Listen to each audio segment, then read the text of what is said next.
Hello friends, గణేశుడు మనందరికీ ఒక ఎమోషన్ కాబట్టి చిన్న వినాయకుడైనా పెద్ద వినాయకుడైనా మట్టి వినాయకుడే వాడాలి.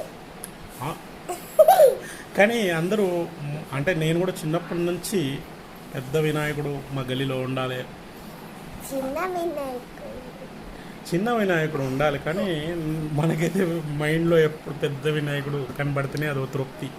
సో ఆ పెద్ద వినాయకుడు తెచ్చే ప్రాసెస్లో ఒక దాదాపు ఒక 10 మంది కరెంట్ తీగలు తగిలి చనిపోయారు. సో పెద్ద వినాయకుడు తెచ్చే ప్రాసెస్ చాలా పెద్దది కాబట్టి తెచ్చేటప్పుడు జాగ్రత్తలు తీసుకొని, అలాగే మా తన్మయ్య చెప్పినట్టు మట్టి వినాయకుడు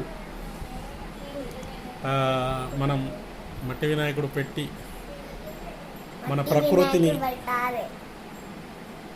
సంరక్షించుకోవాలని, అలాగే పెద్ద వినాయకుడు తెచ్చేటప్పుడు ప్లీజ్ జాగ్రత్తలు తీసుకోండి.